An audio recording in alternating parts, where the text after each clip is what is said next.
Bueno, estamos acá ya en uno de los últimos bloques para decir bien específicamente el anteúltimo acá de Cuestión Moral.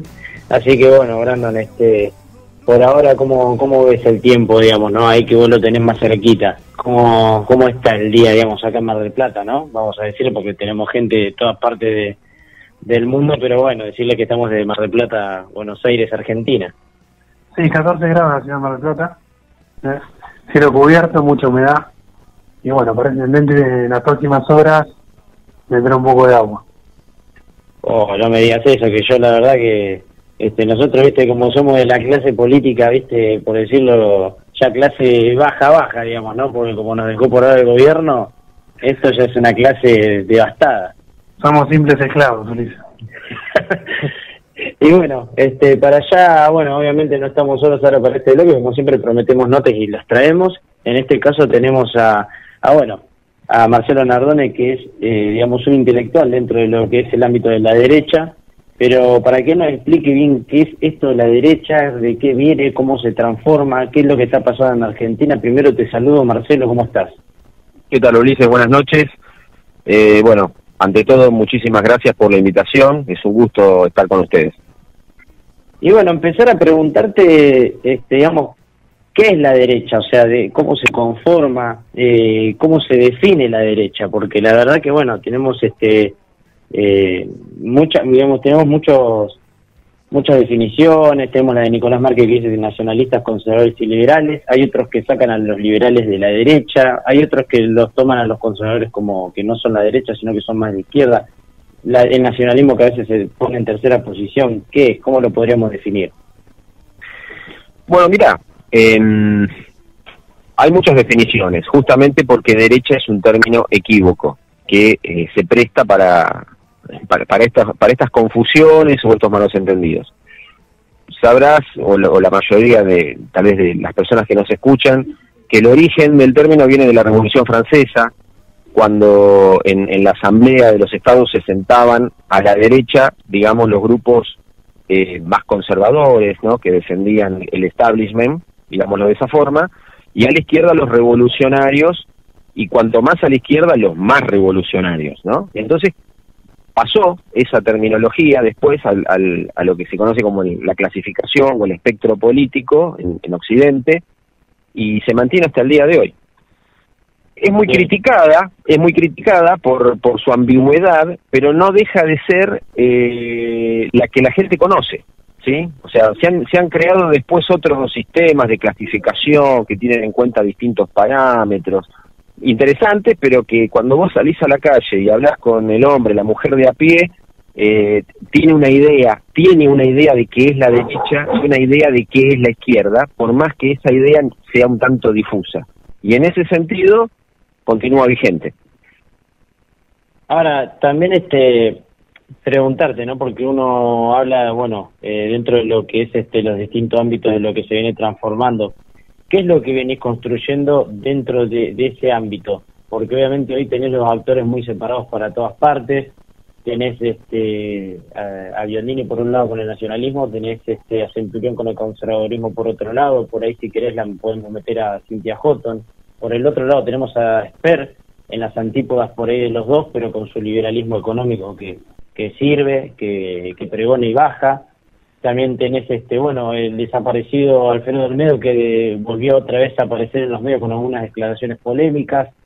Hay, digamos, un todo, pero muy separado por diversas partes. Y obviamente distintos actores intelectuales que se metieron en Juntos por el Cambio en el último tiempo. Sea el caso de Ricardo López Murphy, por ejemplo. Bueno, sí, y esto, continuando un poco con lo anterior, tiene que ver con esta ambigüedad y que genera confusión, ¿no? De hecho, por ejemplo, hay liberales que rechazan ser englobados en la derecha porque, digamos, lo asocian a no sé, a los movimientos fascistas de mitad del siglo pasado, y entonces no quieren tener nada que ver con eso. Tenés, como vos bien dijiste, un sector del nacionalismo que se reconoce de tercera posición, es decir, enfrentado tanto a la derecha como a la izquierda.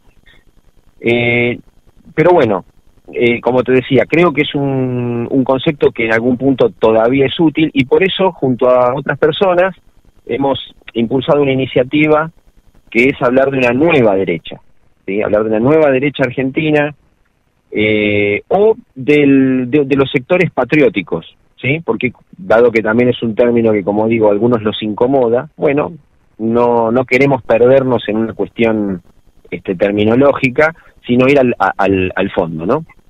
Y el fondo es, bueno, poder convocar, un poco en la línea de lo que comentabas que ha dicho Nicolás Márquez, a sectores provenientes del conservadurismo, del nacionalismo y del liberalismo, pero con algunas aclaraciones, ¿no? Empiezo por el liberalismo, que puede verse como una unidad, pero en realidad es una corriente muy importante, sin duda dentro de la política, pero que tiene muchas corrientes internas. Y me atrevo a decirte que dentro del liberalismo existe una grieta, ¿no? La tan mentada grieta, pero que en el liberalismo separa a quienes están de acuerdo con, por supuesto, la libertad de mercado, la defensa de las libertades individuales, personales, pero que adhieren de pronto a todo un ideario progresista, ¿no es cierto? Están de acuerdo tal vez con cuestiones como todo lo que tiene que ver con LGTB, aborto y otro tipo de cuestiones sociales a las que adhieren sin mayores inconvenientes, y tal vez se distinguen de lo que nosotros globalmente, genéricamente llamamos la izquierda, simplemente porque, bueno, defienden la libertad de mercado. Mientras que tenés otro sector del liberalismo que entiende que esa defensa de la libertad, de las libertades personales, de la libertad del mercado, se da en el contexto de la adhesión a principios, a valores que le dan sustento, ¿no? Que la libertad por sí misma se pierde, ¿no es cierto? O puede adherirse a cualquier tontería porque justamente no tiene un fundamento que le dé sentido. Entonces, sintetizando la idea, creo que esa grieta en los liberales hace que haya liberales que muchas veces se les llama progres, que obviamente no comulgan con lo que nosotros llamaríamos una restauración patriótica, una propuesta de nueva derecha, y sí hay un sector liberal que perfectamente puede no solo admitirlo, sino formar parte de esto. Ahora, también preguntarte, porque obviamente el kirchnerismo, por ejemplo, tiene su bajada de línea con lo que saca el Instituto Patria, que es a veces que saca la carta orgánica, a veces con la que le marcan a veces también los posicionamientos, como le marcaron en su momento a Alberto Fernández, ¿no? Cuando se viene saliendo del núcleo K. Ahora, ¿se puede pensar algo así también para la derecha? Porque la izquierda también tiene su carta de comunicación que va por arriba de todos los partidos y es como una bajada de línea de esto es lo que piensa la izquierda. Los K tienen esto, piensan los K, y la derecha no tiene algo fijo, digamos. Siempre cuando se da una temática se termina debatiendo y se termina perdiendo el hilo. ¿Podría pensarse algo así también para los sectores de la derecha? Sí, Ulises, y creo que no solo es posible pensarlo, sino que es necesario. Y por ahí va el proyecto que te comentaba, ¿no? Que hemos lanzado unas bases para la restauración patriótica de nuestra Argentina, que consideramos que es urgente, que estamos viviendo, no de ahora, de hace mucho tiempo, una situación de decadencia, pero que tristemente se ha profundizado en este último tiempo. Y la derecha, que tiene este problema de la disgregación, creemos que puede encontrar un punto de convergencia a partir de la reunión de referentes, intelectuales, comunicadores, que de algún modo orgánicamente puedan expresar ideas, fundamentos comunes.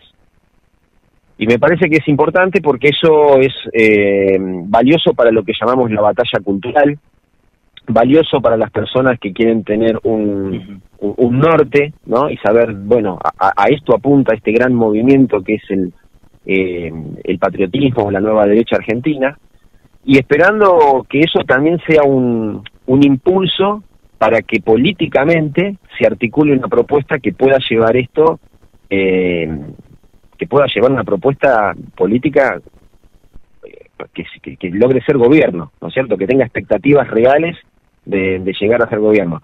De momento sabemos que la realidad de todo lo que es el espectro de la derecha está muy atomizado, lamentablemente, y bueno, reiterándote, creo que un punto de convergencia, algo que podría ser fundamental para dar un paso al frente, sería esta reunión de intelectuales, referentes, comunicadores, en fin, esa es la propuesta. Ahora, yo justamente siempre cuando hago las entrevistas mano a mano con algunas personalidades de la política, siempre les hago esta pregunta que es, ¿se puede pensar en una unión de la derecha o de esta nueva derecha, o el alt-right, como le llaman, que es la derecha alternativa en Estados Unidos, que fue la que le dio la victoria a Trump, que resultó de una marcha que se llamó una alt-right, que era la unión de la derecha? ¿Qué fue que pasó? Porque claro, todo surgió de que querían sacar una estatua de un hombre confederado, ¿no? Un nombre histórico de la Confederación, que sería acá básicamente como si tuviéramos la estatua de un ex militar que luchó contra la subversión en los 70 y que la quisieran sacar. ¿Cómo puede ser, por ejemplo, que a China en Mar del Plata, ¿no? Ahora, no sucedió lo mismo acá en Mar del Plata, pero por ejemplo allá en Estados Unidos, después resultó en esa masiva marcha, en donde tenías personas que tenían literalmente, que está la foto, siempre la muestro, que es un tipo con la bandera del Tea Party, que es la bandera como del anarcocapitalismo para muchos, una bandera confederada, que es la que sería la de los conservadores, la de los sectores, como quisiera llamarlo acá, básicamente un provida, ¿no? O si querés, de alguna manera, una bandera del federalismo de rosas, por decirlo así. Y después tenías la bandera de un nacionalsocialista, o sea, la bandera nazi con la esvástica, y estaban los tres marchando juntos para ir contra la izquierda que quería sacar esa estatua y para mostrarles que eran, básicamente, que podían estar unidos a pesar de las enormes diferencias, porque estamos hablando de tres extremos inhóspitos.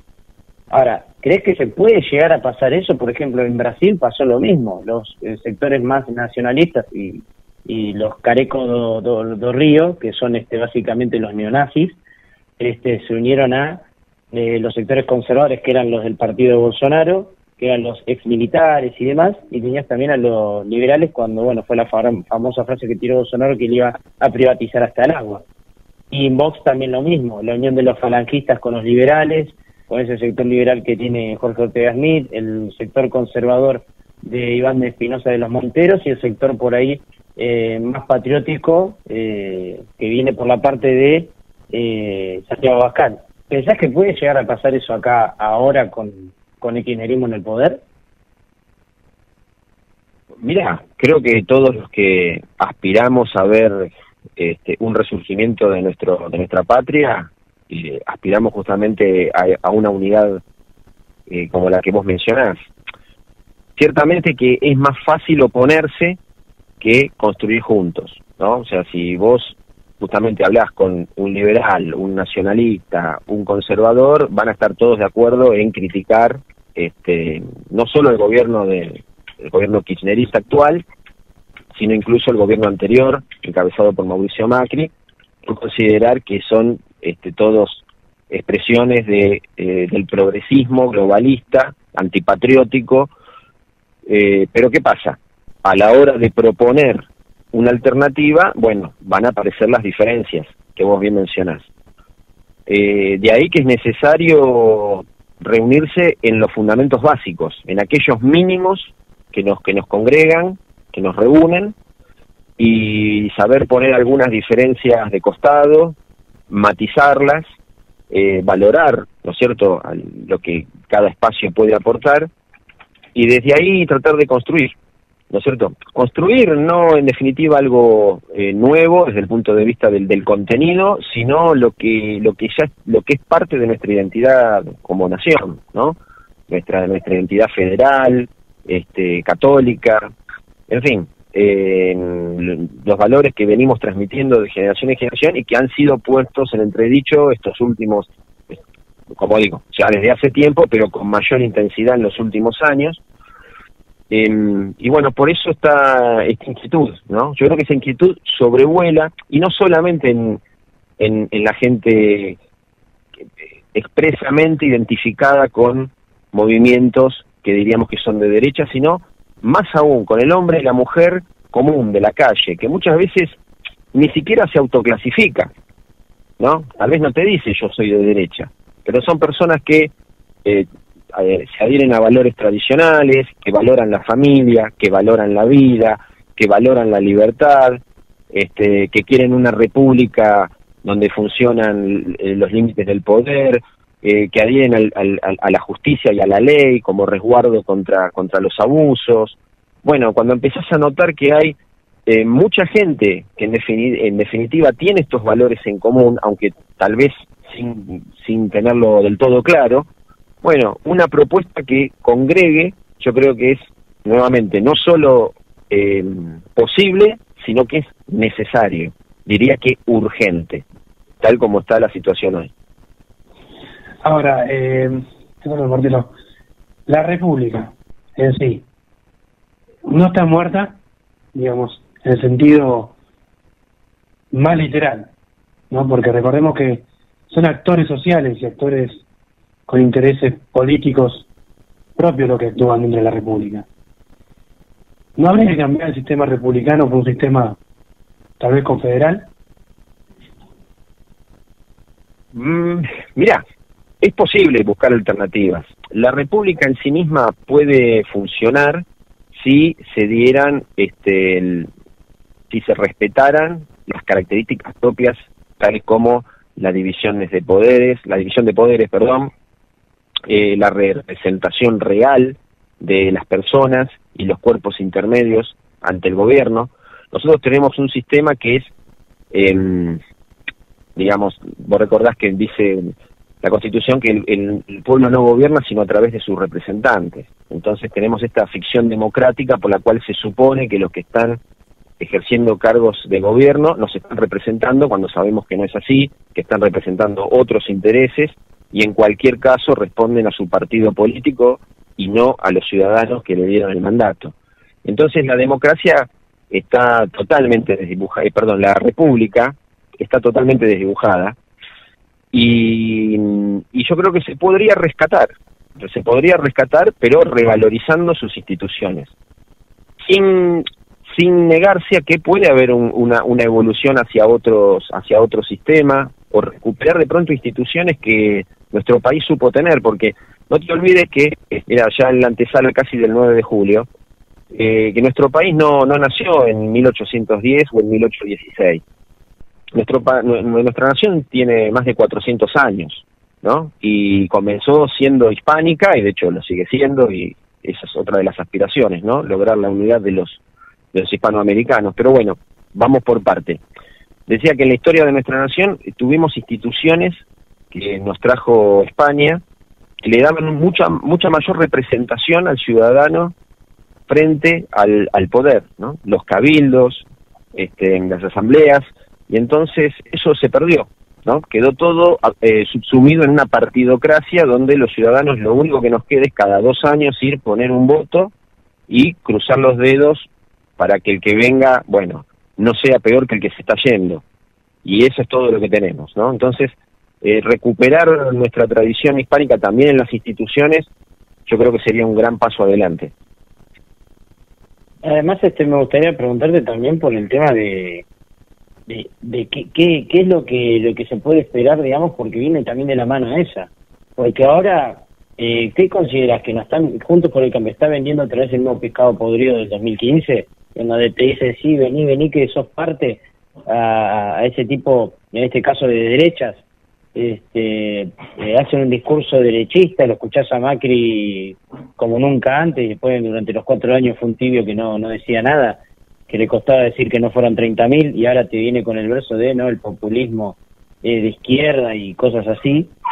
Y ahora, por ejemplo, a mí me queda también la duda de decir, ¿es loable ir también a veces como López Murphy, que piensan ir por ahí adentro, o Patricia Bullrich, que todavía se queda ahí parada dentro de Juntos por el Cambio? ¿O la alternativa está por afuera? Porque si no, o sea, yo, digamos, por ejemplo, España, en vez de ir por dentro del PP, es decir, nosotros somos Vox. hay cosas en las que podemos compartir, vamos a votar juntos, pero hay otras en las que no, en las que, disculpame, pero estamos en las antípodas. Por más que me vengas con un Ayuso que viene con un discurso totalmente igual al nuestro. Ya, empiezo por lo último. Vox en España claramente se diferencia del PP, y cuando llega el momento de votar, muchas veces votan igual, ¿sí? Porque coinciden en algunas propuestas, en algunas ideas o en algunos rechazos. Pero Vox trata de mantener su identidad separada del PP, porque sabe que el PP está salpicado no solo por hechos de corrupción, sino además por esa indolencia de la centroderecha, que muchas veces es también funcional a la izquierda, ¿sí? Y entonces ahora sí retomo el principio de la pregunta, que es nuestro país. Bueno, justamente es lo que pasa con Juntos por el Cambio, ¿no? Juntos por el Cambio, vos tenés sectores que son claramente progresistas, defensores del feminismo radical, de toda la agenda LGTB, que han apoyado el aborto, y tenés otros sectores que tratan de diferenciarse. Creo que si tengo que mencionar un político dentro de Juntos por el Cambio que me parece rescatable, es el diputado Francisco Sánchez de Neuquén. Bueno, seguramente habrá algunos otros, pero no abundan, ¿eh? En general, en Juntos por el Cambio lo que vemos es una mezcla, pero que de un modo u otro terminan siendo funcionales a un sector que es, digamos, de centroizquierda, por más que pretenda presentarse de otra forma, que es totalmente funcional a lo que hay y que quiere mantener esta grieta para quedarnos siempre en lo mismo, ¿no? Entre el kirchnerismo y Juntos por el Cambio hay matices, pero no hay diferencias de fondo reales. Entonces, como vos bien dijiste, Macri, por ejemplo, traicionó a su electorado, permitiendo que se debata la ley de aborto en 2018, cuando jamás en su campaña dijo que iba a convocar o que iba a permitir ese proyecto de ley. Y cuando durante el debate se le preguntaba cuál era su posición, se lavaba las manos diciendo que eso era del ámbito legislativo. Y recién cuando llegó la campaña electoral, los últimos meses que se veía perder, empezó a decir que estaba a favor de las dos vidas, obviamente en un manotazo de ahogado para tratar de sacar un par de votos más. Es decir, son personas que te muestran que no tienen convicciones, que sus convicciones son totalmente, se acomodan a las circunstancias, y que por eso mismo, si la circunstancia lo requiere, van a sacar lo peor, porque en definitiva llegar al poder o mantenerse en él es su objetivo principal. Ahora me gustaría también ya irte haciendo una de las últimas preguntas para yo ir cerrando. Me gustaría decirte, no quién es el Bolsonaro que vos ves por ahora que se viene, porque la verdad que eso sería un mareada, porque la verdad para llegar a Bolsonaro hace falta bastante, la verdad. Pero ¿quién sería, digamos, ese actor donde todos podrían irse enfilando detrás, que podría representar, digamos, los tres ámbitos de la derecha? O que se acerca más. Bueno, es una pregunta, esa es una pregunta complicada, porque tal vez justamente lo que le está faltando a la derecha argentina sea la aparición de líderes carismáticos, pero no solamente que tengan carisma para llegar con su discurso a la sociedad, sino que además tengan claridad conceptual y sean verdaderos líderes. Vos mencionaste a NOS, es un espacio creo que es muy interesante, no solo por Gómez Centurión, sino por la gente que respalda ese proyecto. Tenés el Frente Republicano en la provincia de Buenos Aires, bien digo, que agrupa espacios de conservadores y paleolibertarios, ¿no? Ahí tenés el Partido Demócrata, el Partido Autonomista y otros que bueno, creo que también es una propuesta interesante. Pero en definitiva estamos a la espera o en búsqueda o trabajando para que termine de aparecer un líder que agrupe a todos estos sectores y los potencie, ¿no es cierto? Así que de momento, si me preguntás, no te sé decir ya cuál es el espacio al que todos tienen que converger. Pero me parece sí que hay espacios que están mostrando cosas interesantes, gente nueva, gente que le pone ganas, porque se dan cuenta que no podemos permanecer indiferentes ante la situación. Y bueno, tengo la esperanza y motivos para esperar que aparezca uno o varios líderes que potencien a la nueva derecha argentina. Genial, la verdad que te tengo que agradecer un montón por la verdad darnos esta parte de tu tiempo, y espero personalmente poder entrevistarte para Nova. Bueno, no, la verdad es que el gusto es mío, me dieron la posibilidad de conversar con ustedes, de llegar a la audiencia, y ¿qué te puedo decir? La idea siempre es que sumar y que la gente en algún punto despierte su conciencia de que no permanecer pasivos ante todo lo que estamos viviendo. Necesitamos sumar, y ya te digo, en cualquiera de los espacios que conforman la derecha, pero sumarse, apoyar, y bueno, en algún momento yo creo que vamos a converger. Así que 1000 gracias, muchachos, por la invitación, y realmente ha sido un gusto. Te mandamos un abrazo gigante, y bueno, vamos ya a un corte ahí en las manos de Guillermo Sammartino, y ya nos estaremos metiendo ya en el último corte de Cuestión Moral.